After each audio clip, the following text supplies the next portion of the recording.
But let's talk about Ohio State. It goes without saying, but I'll say it anyway. This is the one game on the schedule that you circle before the season. Now, after the season hasn't gone the way PSU has planned, it doesn't have the same vibe that we thought it would. However, Ohio State has looked even better than they did last year. Last year's Buckeyes' postseason success often lends fans to forget the struggles of that team in the regular season. This year, Ohio State is simply cruising. The thing that I've noticed is how relaxed everyone is within that program.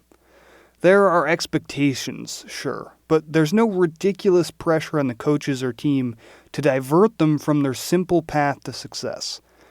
Because of their national championship last year and the win over Texas in Week 1, Ryan Day and co. have been able to methodically develop Julian Sayin, manage games at a near-perfect level, and make personnel decisions based on results rather than off-field noise. Basically, all of the pressure and off-field riffraff that derailed Penn State's season, Ohio State has been able to avoid. And the results speak for themselves.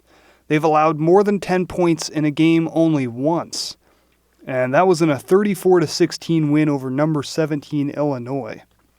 Julian Sayin, he leads the nation with an 80% completion percentage, and he also leads the country in QB rating.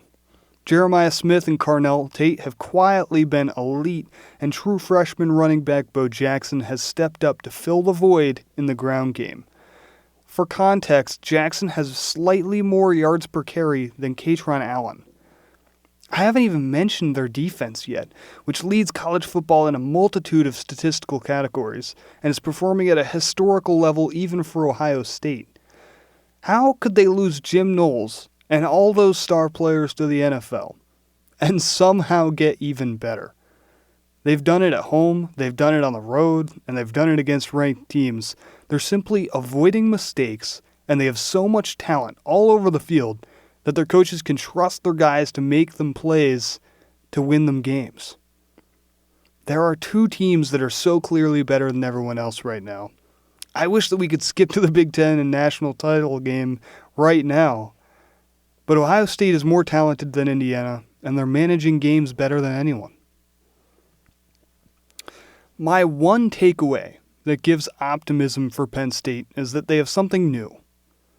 A wild card up their sleeve. It might be worse, but all of the changes going on in State College right now potentially makes preparation more difficult for OSU. Ethan Grunkmeyer looked young in his one start against Iowa, but he flashed a lot of star potential and he has the tools to put together something special in Columbus. Andy Kotelnicki has installed a new offense this past week during the bye, and that could have some new stuff that Penn State fans haven't seen before. Interim head coach Terry Smith, he's infused this team with a renewed energy and aggressive mentality, and maybe getting rid of James Franklin was the key to finally beating Ohio State. However, I obviously have to pick the number one team in the country to get the win. My prediction, Penn State 17, 28 for Ohio State. Listen, these Ohio State-Penn State games are always crazy. They're always closer than you think they're going to be.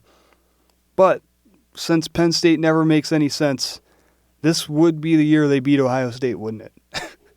Also, it's interesting about how many connections there are between these two schools right now. Obviously, Jim Knowles hasn't been perfect in year one in State College, but he has lots of info and experience with the Buckeyes. That could be a potential advantage for Penn State. Also, Brian Hartline, he has been confirmed as a top candidate for the open Penn State head coaching job, and you already know that his work in this game will be considered when Pat Kraft makes his final decision.